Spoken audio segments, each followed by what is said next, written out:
ನಿಮಗೆ ಇಂಗ್ಲಿಷ್ ಬರೆದಿದ್ರೆ ಸುಮ್ಮನಿರಿ. ಅರ್ಧಂಬರ್ಧ ಇಂಗ್ಲಿಷ್ನಲ್ಲಿ ಮಾತಾಡಬೇಡಿ. ಅರ್ಧಂಬರ್ಧ ಇಂಗ್ಲಿಷ್ ಮಾತನಾಡಿ ದೇಶದ ಮಾನ ಕಳಿಬೇಡಿ. ಮತ್ತೊಮ್ಮೆ ತೀವ್ರವಾಗಿ ಮುಖಭಂಗಕ್ಕೆ ಒಳಗಾದ್ರು ಪಾಕ್ ರಕ್ಷಣಾ ಸಚಿವ. ಅರ್ಧಂಬರ್ಧ ಇಂಗ್ಲಿಷ್ ಮಾತನಾಡಿ ದೇಶ ಮಾನ ಕಳಿಬೇಡಿ.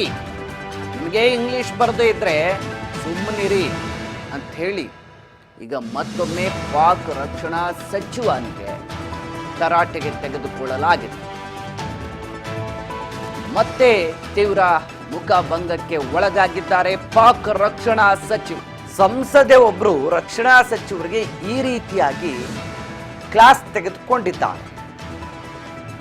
ಅರೆಬರಿ ಇಂಗ್ಲಿಷ್ ಮಾತನಾಡಿದ ಖ್ವಾಜಾ ಆಸಿಫನ್ನ ಸಂಸದೆ ತರಾಟೆಗೆ ತೆಗೆದುಕೊಂಡಿದ್ದಾರೆ. ವಿದೇಶಿ ಮಾಧ್ಯಮಗಳಲ್ಲಿ ದೇಶದ ಮಾನವನ್ನ ಹಾಳು ಮಾಡಬೇಡಿ. ನಿಮ್ಮ ಅರ್ಧಂಬರ್ಧ ಇಂಗ್ಲಿಷಿಂದ ಕರೆಕ್ಟಾಗಿ ಇಂಗ್ಲಿಷ್ ಬಂದರೆ ಮಾತಾಡಿ, ಇಲ್ಲ ಅಂತಂದ್ರೆ ಮಾತಾಡಬೇಡಿ ಅಂತೇಳಿ ಪಾಕ್ ರಕ್ಷಣಾ ಸಚಿವ ಖ್ವಾಜಾ ಆಸಿಫ್ಗೆ ಸಂಸದೆ ತರಾಟೆಗೆ ತೆಗೆದುಕೊಂಡಿದ್ದಾರೆ. ಸಂಸದೆ ಕುಲ್ ತರಾಟೆಗೆ ಪಾಕ್ ಸಂಸತ್ತಿನಲ್ಲೇ ಈ ರೀತಿಯಾಗಿ ಸಂಸದೆಯಿಂದ ರಕ್ಷಣಾ ಸಚಿವ ಖ್ವಾಜಾ ಆಸಿಫ್ಗೆ ಕ್ಲಾಸ್ ತೆಗೆದುಕೊಳ್ಳಲಾಗಿದೆ. ಪಾಕ್ ಸಂಸತ್ ಅಧಿವೇಶನದಲ್ಲಿ ರಕ್ಷಣಾ ಸಚಿವರನ್ನ ನೀವೆಲ್ಲೋ ಹೋಗಿ ಕೂತು ಏನೇನೋ ಮಾತಾಡಿ ನಮ್ಮ ದೇಶದ ಮಾನ ಮರ್ಯಾದೆ ತೆಗಿತೀರಿ. ಇಂಗ್ಲೀಷ್ ಬರಲ್ಲ ಅಂತಂದರೆ ಮಾತಾಡಬೇಡಿ, ಮಾತಾಡಬೇಕಾದ್ರೆ ಬಂದರೆ ಮಾತಾಡಿ, ಸುಮ್ಮನೆ ದೇಶದ ಮರ್ಯಾದೆಯಾಗಿ ತೆಗಿತೀರಿ ಅಂಥೇಳಿ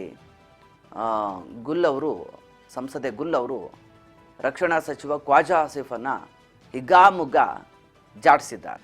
डिफेंस मिनिस्टर का स्पेशली जो रवैया है वो बहुत इर्रिस्पॉन्सिबल है. यानी इंटरनेशनल मीडिया में अगर अंग्रेजी नहीं आती है तो ना जाओ. If you can not defend your own country, don't go there. Don't mock yourself, don't mock your government, don't mock your state. अगर आप बयानिया वहां पे बर्दाश्त नहीं कर सकते हैं, आपसे वहां पे सवाल करते हैं और आप आगे से कहते हैं कि जी पाकिस्तान दहशतगर्द पालता है, हमारे गले काटे जा रहे हैं, हम मदरसों के अंदर शहीद हो रहे हैं, हमारे ऊपर मसाजिद के ऊपर हमला हुआ है, रात के अंधेरे में हमारे ऊपर हमला हुआ है.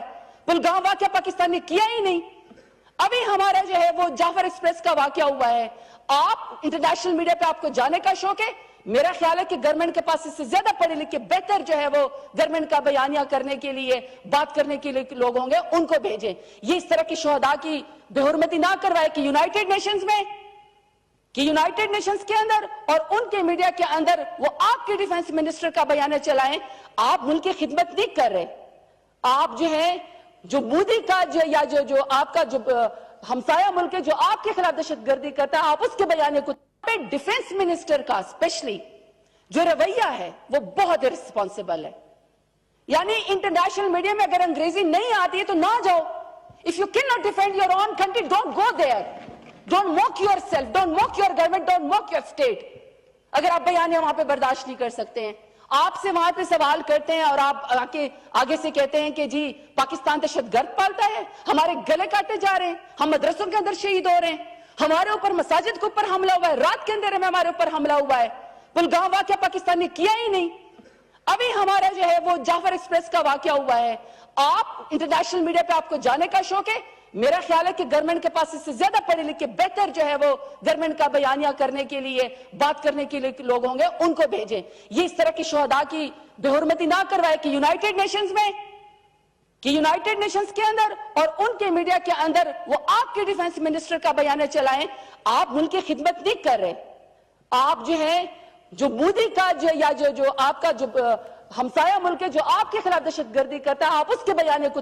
डिफेंस मिनिस्टर का स्पेशली ಪಾಕ್ ಸಂಸತ್ತಿನಲ್ಲಿ ಸಂಸದೆ ಒಬ್ರು ರಕ್ಷಣಾ ಸಚಿವ ಖ್ವಾಜಾ ಆಸಿಫ್ ಅವರನ್ನ ತೀವ್ರ ತರಾಟೆಗೆ ತೆಗೆದುಕೊಂಡಂತ ಪರಿ ಇದು. ಹಿಗಾಮುಗ ಜಾಡಿಸಿದ್ದಾರೆ. ಇಂಟರ್ನ್ಯಾಷನಲ್ ಮೀಡಿಯಾಗಳಿಗೆ ಹೋದಾಗ ಏನಾದರೂ ಒಂದು ಮಾತಾಡ್ತೀರಿ ಅಂತಂದ್ರೆ ನಿಮ್ಗೊಂದು ಜವಾಬ್ದಾರಿ ಇದೆ. ಈ ದೇಶದ ಜವಾಬ್ದಾರಿ ನಿಮ್ಮ ಮೇಲೆ ಮಹತ್ವದ ಜವಾಬ್ದಾರಿ ಇದೆ. ನೀವು ಹೋಗಿ ಈ ದೇಶದ ಮಾನ ಮರ್ಯಾದೆಯನ್ನು ಹರಾಜಾಗ್ತಾ ಇದ್ದೀರಲ್ಲ, ಇಂಥ ರಕ್ಷಣಾ ಸಚಿವರು ನಮ್ಮ ದೇಶದಲ್ಲಿದ್ದಾರೆ ಅಂತೇಳಿ ಇವತ್ತು ಬೇರೆ ದೇಶಗಳು ಮಾತಾಡೋದಲ್ಲ, ಆ ದೇಶದ ಸಂಸದೆ ಒಬ್ಬರು ಗುಲ್ ಭಾರಿ ದೊಡ್ಡ ಮಟ್ಟದಲ್ಲಿ ತರಾಟೆಗೆ ತೆಗೆದುಕೊಂಡಿದ್ದಾರೆ. ಒಟ್ಟಿನಲ್ಲಿ ಖ್ವಾಜಾ ಆಸಿಫ್ ಅವರ ಮರ್ಯಾದೆ ಒಂದು ಕಡೆ ತಮ್ಮ ಇಲಾಖೆಯನ್ನು ನಿಭಾಯಿಸೋಕ್ಕಾಗದೆ ವಿಶ್ವ ಮಟ್ಟದಲ್ಲಿ ಹರಾಜಿಗೆ ಬೀಳ್ತಾ ಇದೆ. ಈಗಾಗಲೇ ರಕ್ಷಣಾ ಸಚಿವರು ತೆಗೆದುಕೊಳ್ತಕ್ಕಂಥ ಕೆಲವು ನಿರ್ಧಾರಗಳು ಎಲ್ಲೋ ಒಂದು ಕಡೆ ಇಡೀ ಪಾಕಿಸ್ತಾನವನ್ನು ಒಂದು ದುಸ್ಥಿತಿಗೆ ಎಡೆ ಮಾಡಿಕೊಡ್ತಾ ಇದೆ. ಇದರ ನಡುವೆ ಈ ಖ್ವಾಜಾ ಆಸಿಫ್ ಕೂತ್ಕೊಂಡು ಅಲ್ಲಲ್ಲಿ ಬಾಯಿ ಬಡಿದು ಒಂದು ರೀತಿ ದೇಶದ ಘನತೆಯನ್ನು ಕೂಡ ಹಾಳು ಮಾಡ್ತಾ ಇದ್ದಾರೆ. ಯಾಕೆಂದರೆ ಐ ಡೋಂಟ್ ನೋ ಸೇನೆಯಲ್ಲಿ ಏನಾಗ್ತಾ ಇದೆ ಅಂತ. ಸೇನೆ ಹಿಡ್ತಾನೆ ಇಲ್ಲ ಅವ್ರ ಕೈಯಲ್ಲಿ. ಯಾವ ವಾಯುನೆಲೆಗಳನ್ನು ಧ್ವಂಸ ಮಾಡಿದ್ದಾರೆ ಭಾರತೀಯರು ಅಂತ ಕೇಳಿದ್ರು ಅವ್ರ ಹತ್ರ ಆನ್ಸರ್ ಇಲ್ಲ. ಅದೇನೋ ರಫೇಲನ್ನು ಹೊಡೆದಾಕಿದ್ದೀನಿ ಅಂತ ಹೇಳಿ ಎಲ್ಲೆಲ್ಲೋ ಹೋಗಿ ಬಾಯಿ ಬಡ್ಕತ್ತಾ ಇದ್ದಾರೆ. ಆ ವಿಚಾರದಲ್ಲಿ ಕೂಡ ಕೇಳಿದರು, ಯಾವ ರಫೇಲ್ ಯುದ್ಧ ವಿಮಾನವನ್ನು ಎಲ್ಲಿ ಹೊಡೆದು ಹಾಕಿದ್ದೀರಿ, ನಿಮ್ಮ ಹತ್ರ ಏನು ಪ್ರೂಫ್ ಇದೆ ಅಂತಂದರೆ ಮಾತಿಲ್ಲ. ಸೊ ಅವ್ರಿಗೆ ರಫೇಲ್ ಯುದ್ಧ ವಿಮಾನ ಹೆಂಗೈತಂತ ಕೂಡ ಗೊತ್ತಾಯ್ತೋ ಇಲ್ಲೋ. ಅವರ ಸೇನೆ ಅವರ ಯಾವ ಆದೇಶವನ್ನೂ ಪಾಲನೆ ಮಾಡ್ತಾ ಇಲ್ಲ. ನಾಮಕಾವಸ್ಥೆಗೆ ಒಂದು ಗೊಂಬೆ ಮಾಡಿ ಕೂರಿಸಿದ್ದಾರೆ ಅವರು ರಕ್ಷಣಾ ಸಚಿವ. ಆಯಿತು, ಅಟ್ಲೀಸ್ಟ್ ಸೇನೆನಾದರೂ ನನ್ನ ಮಾತು ಕೇಳ್ತಾ ಇಲ್ಲ. ಈ ಸಂದರ್ಭವನ್ನು ಬಳಸ್ಕೊಂಡು, ನನ್ನ ಹುದ್ದೆಯನ್ನು ಬಳಸ್ಕೊಂಡು ನನ್ನ ಹೆಸರಾದರೂ ವಿಶ್ವಮಟ್ಟದಲ್ಲಿ ಗೊತ್ತಾಗಂಗೆ ಮಾಡ್ಕೊಳ್ಳೋಣ ಅಂತ ಬಂದು ಇಂಟರ್ನ್ಯಾಷನಲ್ ಮೀಡಿಯಾಗಳು ಅವ್ರನ್ನ ಕರೆದಾಗ ಹೋಗಿ ಮಾತಾಡ್ತಾ ಇದ್ದಾರೆ, ಡಿಸ್ಕಷನ್ ಮಾಡ್ತಾ ಇದ್ದಾರೆ. ಆದರೆ ಅಲ್ಲೂ ಮಾತಾಡಬೇಕಾದ್ರೆ ಏನೇನೋ ಬಾಯಿಗೆ ಬಂದಿದ್ದನ್ನು ಮಾತಾಡ್ತಾರೆ.